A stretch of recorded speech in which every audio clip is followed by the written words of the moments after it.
Hey everybody, Jesse here for 3 Prong Gaming, and welcome back. This is episode 18. We're not going to be starting our AI in this episode. I know you guys are probably a little disappointed, but we got a few things we got to set up beforehand that are going to help us out when it comes time to do our AI, which should be in the next episode. So hopefully you'll have some AI work to be able to do over the weekend to keep you busy.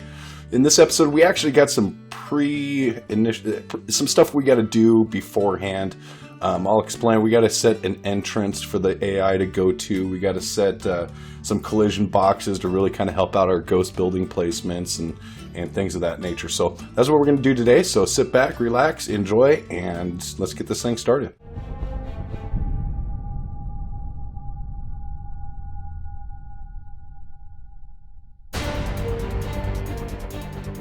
All right, so you see up here in the top of the screen, these are pretty much the blueprints we're going to need for today's episode. So if you want to go ahead and open those up, then go right ahead. So let's go ahead and start in our ghost building. What we're going to do actually is we can press play here real quick. And even though these aren't obviously the meshes we're going to use in the final product, but we don't know which way is forward on our building. So that'll make it hard for the user to know. So let's go ahead and just set up a simple scene component here and make it a little bit easier. So go ahead and go into your viewport here and add component and just type arrow.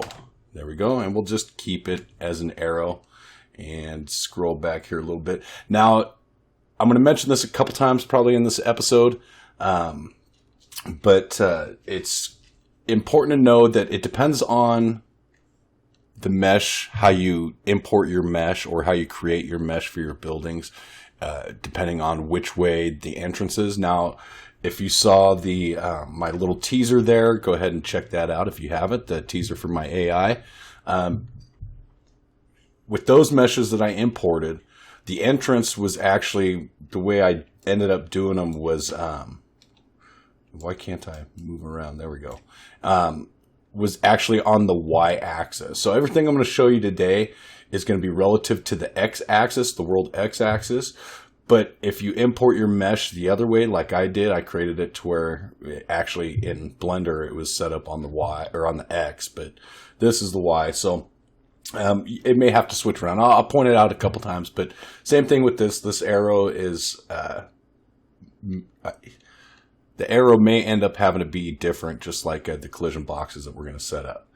So go ahead and we're going to leave pretty much almost everything as default here. Go ahead and leave the arrow size to 1. Go ahead and use in-editor scaling. Uncheck that. We don't need that one. And I think that's pretty much going to be it as far as setting that up. So compile and save that. Let's go ahead and jump into the event graph. All right. Now remember, our ghost building is spawned at the very beginning of the game being played. So we can't do like a construction script on this because it won't work. So, I mean, it probably could. We could probably set it up that way. Go ahead and expand this out. We're just going to do it this way. Go ahead and grab your arrow, drop it in here, and we need to set relative location. And what are we doing here? Where is the entrance or the execution pin? Go ahead and plug this in. Now, what its new position is going to be is based off of this extent. So, and why do we bypass that? Take this extent. There we go. And right click on that. Let's split the struct. Now, again, like I said, it depends on the way your mesh is facing. But for this purpose, we're just going to use the X. Oops, we got to split this struct as well. Just take the X and plug it into the new X and just leave these at 0 and that will be fine. And then now we need to, let's make sure here. See, we got it hidden in game right now. Default is hidden in game, so you won't see it when you spawn it. So what we need to do is we need to come out here and go set hidden and set hidden in game. So go like that, plug that in. Let's pretty this up a little bit. And new hidden, leave it unchecked. So now it will show itself whenever the on spawn function is called, or event is called. So now what we need to do is when we kill it, I believe this is the kill ghost. Now when we kill it, we need to drag in our arrow component and then do again set hidden in game. Plug in the execution here, and then now just go ahead and check that. So now it'll be hidden, so that way we won't see it when we destroy the mesh. So let's go ahead and check that out real quick, make sure that that works okay. Construction, good. Now you can see, now we rotate it, and you know which way the front of your building is as you're placing it. Same thing with the apartment here, shows you that. So perfect, and then it disappears when either you right click or you place the building, it's gone, you don't see it. All right, and that is it for that. I don't think there's collision settings. I know we don't have collisions, but I wasn't sure if there was one over here that we needed to set as no collisions, and there is not. All right, so that was that. We need to set up collision boxes now. And what this is going to help us do is, because see right now, let's go ahead and jump back into play. And we got the apartment here, and then we'll drop in another one right here. The problem is see, we can butt them right up against each other. Well, being the front of the building, that's where we're going to put our entrance. We can't have that, because now setting it like that, there's not going to be any place for the AI to go. So we got to set up collision boxes so we can't, at least with the entrances, we can't spawn the buildings that close to one another. Come on, building. You know, we could, on the side, for some reason, right there on the side, it hits collision. We can't place it there. But right in front, yeah, like I said, right in front, this is too close. AI's got to be able to get in there. So let's fix that. So go ahead and back in the ghost, and this is we're gonna end up having to do this in pretty much all our building BPs. That's why these are open. So go ahead and hit add component, and we will add a, what do we need? We need a box collision right there. Let's just go ahead and rename it collision. Okay, and leave it right there. So for our collision, what we need to do is go ahead down here to the extent. We see the box extent right here. Let's open up the viewport so you can see. There's a box collision right there. This is just the default. It's not really that big of a deal. You don't have to set this. I like doing it though. 1, 1, and we'll just set that to 10. All right, we're going to change the size of this dynamically every time the on spawn is called. So not a big deal, but we just want it right there. All right, and just for now, just for debugging purposes, let's go ahead and uncheck hidden in game, so that way we can see it and we can make sure everything's working just fine. And you'll notice there'll be somewhat of a kind of a bug with it, but it's not going to be visible during normal gameplay, so it won't be that big of a deal. All right, now for the collision, what we need to do is go into our event graph. And actually, since we're going to use this in these three, instead of duplicating it, because like I said, this is going to come down to it's going to come down to the way your mesh is facing that you're going to need to do this. So instead of putting the code in 3 separate blueprints, and then if you change things, having to go and update all 3, we're just going to create a function in our function library. And actually, we're probably going to end up making a couple here, but let's go ahead and start with this first one here. Select a new function, and let's just go ahead and call this one set building collision box. Okay, and now for the inputs on this, we need an input of, let's go ahead and call this one collision, and it needs to be of type box collision reference. Okay, select that, and then we need another one, and we will just call this one mesh, and it needs to be of type static mesh. And actually, it doesn't need to be, it can't be this normal static mesh. It's actually got to be the static mesh component. So go ahead and select the reference for that. All right. So now from the static mesh component, drag out, and we need to get local bounds. Now, let me explain this just a little bit. Before I had the extent. So you can see we're using the extent right here, get component bounds. We're using the extent, and that's okay for this arrow right here. Not that big of a deal. But extent is going to have a problem. I just recently discovered that I was having a problem with this. And what extent does, let me just take a second and explain this, is the extent is pretty much half size. I've told you guys that before. You probably already know that. So from where the origin point is to all sides of the mesh, it's half size. So you double the size of this if you want to get the entire size of your bounds, of your mesh. But there's a problem with that, at least with us when we rotate our buildings. Now, to kind of demonstrate this, I made just a quick Photoshop element right here, okay? Now, let's say this green box right here, we've got our y-axis and our x-axis, okay? Say this green box is our building, the footprint of our building, okay? Even though it's square, it's actually not the same size when you rotate it. So what the component balance does is it just worries about this x and the y. That's all it cares about.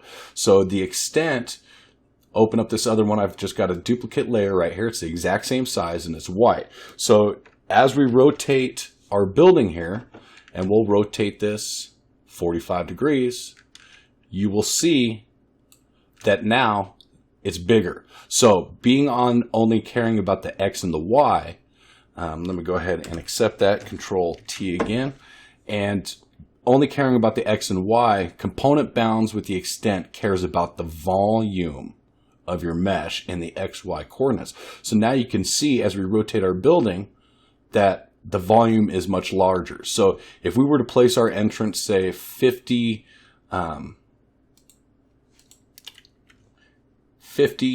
units in front right here, okay, that would be fine.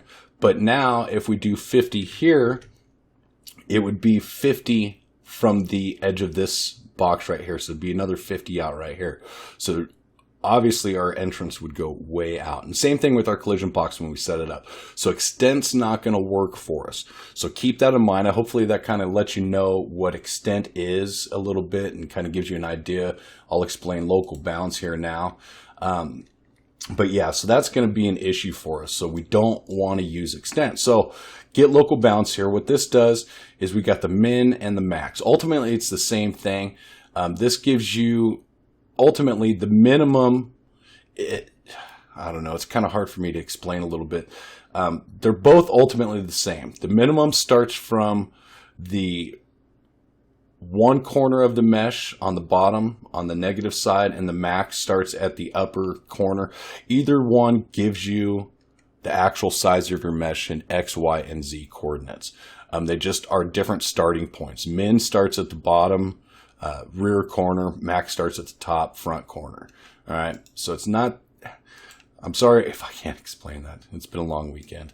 Yeah, hopefully you understand that just a little bit.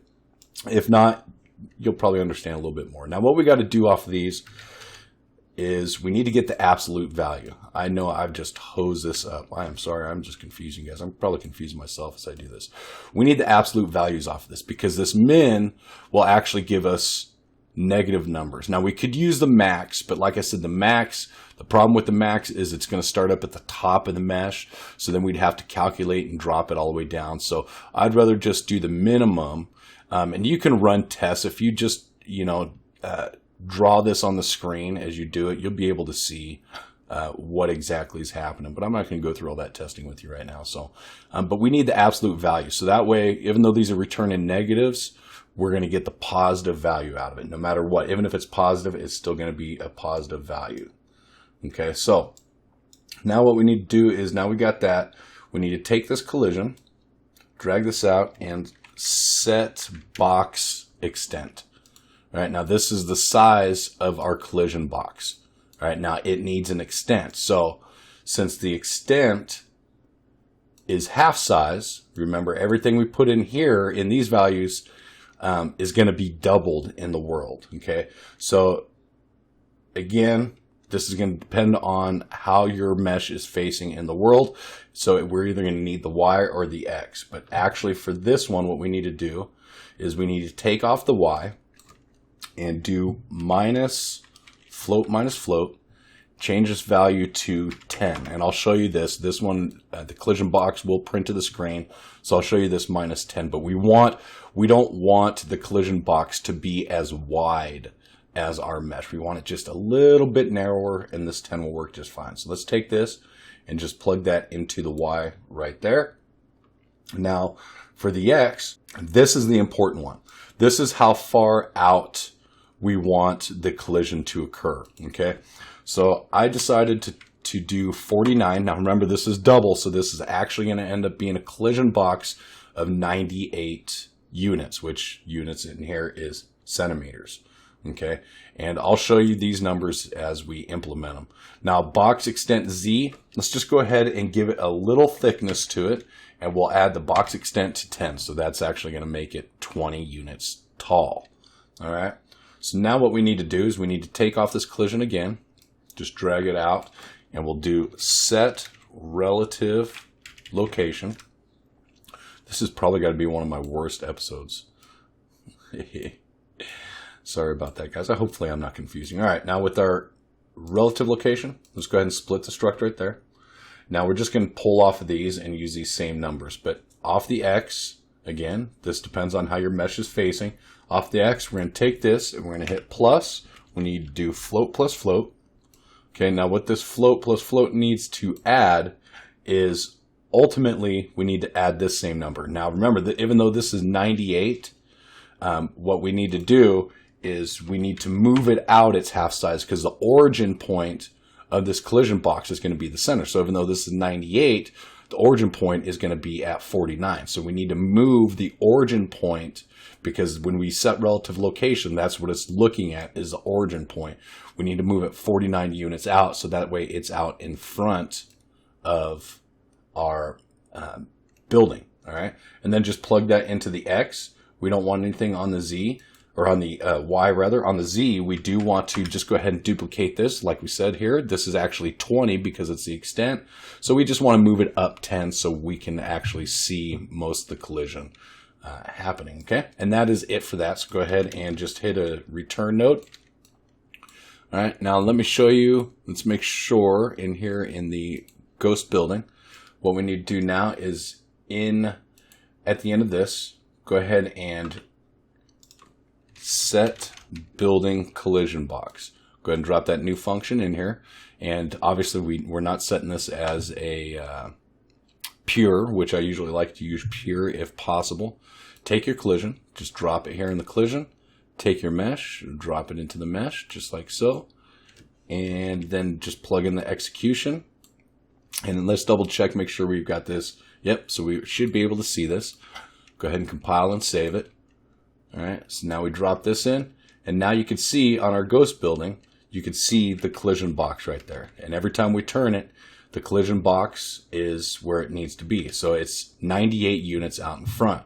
So let's go ahead. I'll show you why I chose 49 in just a minute, but we're going to have to set it up, because once we place it, well, the collision box is actually still there just because we placed the ghost. But we click it, and that's the bug I was telling you about, is the collision is still visible even after we eliminate our ghost, but that's not a big deal. It's not going to create a conflict with anything. Even when we set it invisible, it's not going to create any issues. All right, so that is it for the ghost building. Man, I'm already 20 minutes, almost 19 minutes into this. Hopefully we can move this along a little bit better here. Now let's go into our construction. And actually, before we do that, I know, I'm just kind of all over. Go into your settings, project settings. We need to go down here. I thought I already did this, but apparently I did not. In our object channel, let's go ahead and select new object channel. Let's call this building and set its default response to ignore. Hit accept.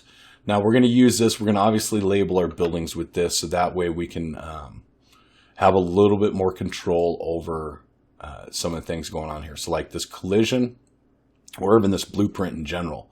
Right here, we'll go to static mesh, overlap all, but see how building's not there. So let's go ahead and go custom, and then we need to set the building as overlap as well for that.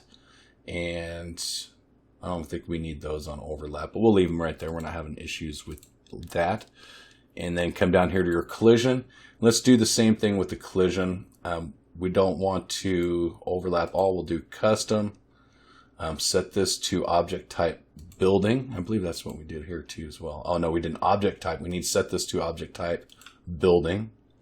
All right, so that way whenever anything overlaps with it, it knows that this static mesh is a building and we're overlapping all buildings. Okay, same thing with the collision box. Since it's part of the building, we'll make it building type. Now let's go into our construction proxy. All right, and let's do the same thing real quick, static mesh. Let's go ahead and click custom and do overlap on the building. All right, it's blocking everything else. That's fine. Yep. So just set that, and we need to set its object type to building as well. Compile it and save it. Now in our construction proxy, what we need to do is we need to set an entrance point, okay? Because this is going to be the point where our character, where the NPC comes in and starts to work, okay? This is how we're going to be able to send them, because if we try to send them just to the static mesh, remember the origin point's in the middle, the AI will never get there because, well, the static mesh is a solid object and your AI won't be able to get to. So we got to set kind of a rally point, I guess you can call it. Okay, but let's go ahead and create another function because we're going to have to put this in a couple BPs. Let's go into our function library and let's create a new function, and we will call this one set building entrance. All right, now for this one, for the input, we need to set the inputs to entrance. And this will actually need to be a scene component. All right, I should have probably built that first, but we'll go scene component reference. All right, and I'll show you why that is in just a second. Now we need to do mesh, and this can be of static mesh component reference. All right, both these have to be the components. And then we come in here. Again, we need to get local bounds. Go ahead and split them in. We just need the absolute value off the X. Now again, remember this is dependent on the way your mesh is facing to where your entrance will be. All right, now let's create a new local variable. We will call this entrance distance. There we go, and we will make it of type float. Now what this is going to do, and the reason why I'm setting it to a variable is just because it'll make it a little bit easier to change in the future if you want to. I'm going to set its default value to 55. This is going to be how far out in front of your building that your entrance is going to appear. So depending on the scale of your world and how you want to lay everything out, this value may end up needing to change. But I'm just going to do it 55 units, which is 55 centimeters. And so drag off the ABS here. Let's do add float plus float. Drag your entrance distance and plug it right into there. And that should be good for that. So now we need to drag off the entrance and do set relative location. Drag this up here, split this, and then just drag this straight into the X. These can be 0, and that is fine. That is it for our entrance. Let's drag off this. Let's enter a return node. All right, compile it and save it. So now let's go back into our construction proxy. So now we need to add a scene component, which is this bottom one under utility, and we will just call this one entrance. Okay, now what this entrance needs, scene component isn't nothing. It's just pretty much a placeholder. So we need a static mesh to go with it. So let's go sphere, static mesh right there. And I'm going to name it sphere. And drag it and drop it on top of that entrance. So it's a child of the entrance, scene component. And then for this one, let's just go ahead and do another sphere. We'll do the material sphere. And let's set the material sphere to 0.1. We don't need it big. It really doesn't need to be anything. 0.1 and 0.1. Make sure it's movable. And for its collision, I believe all we need to do for our collision here, let me just double check here. Yeah, so collision, let's just do custom. And really the only thing we care about is we're going to ignore all except for pawn. We're going to go ahead and overlap pawn.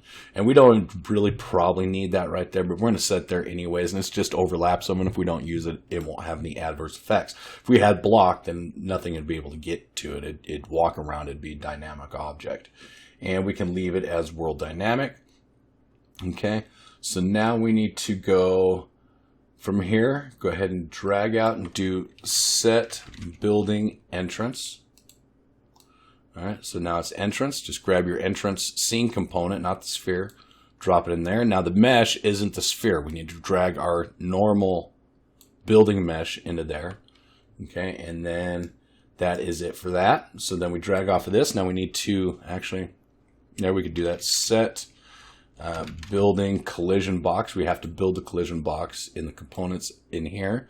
So let's do that. Let's do box collision. We'll call it collision.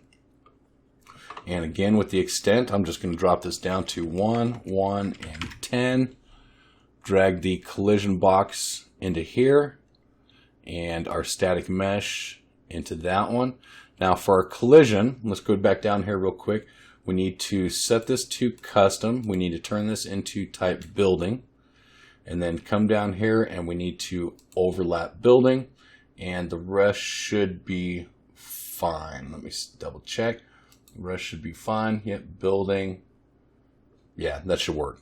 If we have any issues, we'll come back, but this currently doesn't have any issues. And we did set this to building as well. Yes, we did.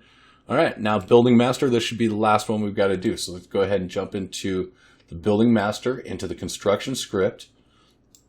Okay, and this, like I said, this is going to pretty much be the same thing that we just did in our construction proxy. So let's go ahead and add a collision, box collision right there. We'll call it collision. I need to add a scene component. Call it entrance, and we need to add a static mesh. We will call this sphere, and then just drop the sphere onto the entrance just like so.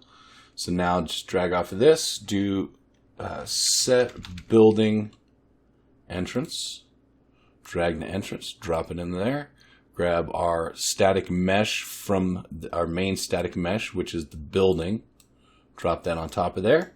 And then same thing with this, drag this out and set building collision box. Drag this, put the collision in there, static mesh into there, and that is it. That's all we've got to do. Everything should be fully operational now. Compile it and save it. And we need to go to collisions right here. Let's go ahead and set this extent 1, 1, 10, and we need to do custom, and we need to make sure it overlaps building.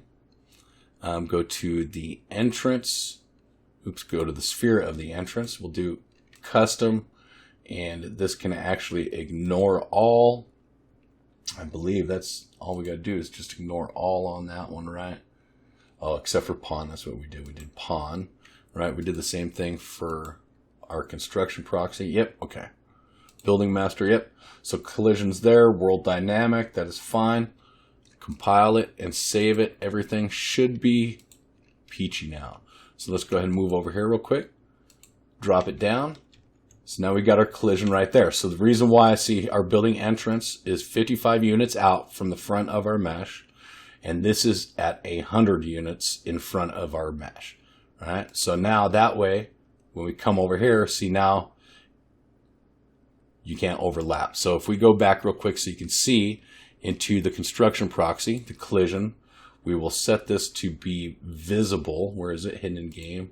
Just so we can debug it, compile it, save it, and play it. All right. So now we place it. There is, you saw that right there. We got to fix that too. So now when we overlap that collision box, it doesn't work. Same thing with the collisions themselves. They won't overlap each other, and they are. So problem wasn't solved. Go into your construction proxy. On the collision, let's go ahead and maybe it's on the ghost collision, building. See, we don't have an overlapping building right there. So go ahead and select that to overlap building. That was the problem. Compile it and save it. Man, we're at 30 minutes right now. Go ahead and let's try that again. Rotate this around. And there we go. So now you can't place it that way. And the reason why I chose 49 instead of an even 50 is because, well, we move our mesh. It grid snaps at 50 block increments. So if these were set to 50 and this was set to 50, they'd collide in the middle. So we wouldn't be able to place these right here. We'd have to actually place this 50 more units back, and we don't want that. So that is fine. That's all we need right there. Nice little gap in there. And this will be a nice point for our mesh to go to. So yeah, you saw that right there. I don't know why I'm still having those problems right there, but I did fix that. So we need to go into our construction proxy. Right now, what did I do? Construction proxy. We need to set, go up to your static mesh right here, and we need to fix this right here. Camera visibility down, and actually most of these need to be changed as well. Let's go ahead and generate overlap all, except for our cameras and our landscape and our pawn. We need to set it to block right there. So that should fix that. Let's just double check it. Construction office. Set it right there. Cool. Now we're not zooming down on it. All right. So there's that. And a couple last things real quick. I know we're just over 30 minutes, and this is probably the worst episode you've ever seen. But we're going to continue with it. I don't really want to re-record it. We need to go into where we were in our blueprints. Right click. Let's add a new folder. We'll just call this AI. Let's do a little prep work. Like I said, the next episode, we are going to start in our AI. So go ahead and open up the AI. Right click. Scroll this down. We need to go to artificial intelligence. Let's add a behavior tree. We will call this NPC underscore BT. BT for behavior tree. And then right click again. Go back down to artificial intelligence. Select Blackboard. We will call this NPC underscore BB for Blackboard. Compile and save it. Now if we open up our behavior tree, you should see the Blackboard asset automatically default to our NPC BB. If it doesn't, then select it, but it's our only one, so it automatically sees it for us. If we had more than one Blackboard, then we wouldn't see it. We would have to select it there. Okay. And one last thing I want to do, let me just double check here. One last thing I wanted to do is go ahead and go to your main map here and do nav mesh. Let's go ahead and add a nav mesh bounds volume. Drag and drop that in the world. Let's set its location to, come on, select it, 0, 0, and we'll play with the location X in just a second. Let's go ahead and make this bigger. All right, let's go ahead and, what are we doing here? Select our nav mesh. Change its size. Let's go ahead and jump the Z up a little bit. All right, let's move it up just to where, and it probably doesn't need to be this big of a mesh of a bounds, but it depends on how high your build or your mountains and stuff are in your world eventually. So this will probably eventually have to change. And let's go ahead and scale this again. This time we need to scale it on the X and Y. And you probably don't need to make it real big for your test world because you're going to have, you know, a ton of, come on. You're going to have, you know, you're not going to be using all this for your testing, but just go ahead and scale it out on the X and Y. And that would probably be good enough for us for now. You can make it your whole map if you want, but it's going to take longer to build the navigation when you do that. So, yeah, and anytime you update this, if you move this around or whatever, it's going to have to build the navigation again. So we're just going to leave it like that for now. And if you press P, there you go. You should see what you want to make sure is that this is all green. And of course, around your mountain right here, those are spots that aren't green or places your AI won't be able to go. So yeah, that's it. That's all I wanted to do for this episode. I know that was a lot. Press P again, get rid of that. And I know that was quite a bit, actually. a lot longer episode than I anticipated. Hopefully you totally didn't hate this episode. Hopefully you learned a little something out of it. If you did, please do me a favor. Go down and hit that like button. If you're new to the channel, go ahead and subscribe to it while you're down there liking it. And go ahead and check out one of those other 2 videos that are playing on the screen right now. And again, sorry if this episode sucked, but hey, it's going to happen every now and then, right? Till next episode, peace.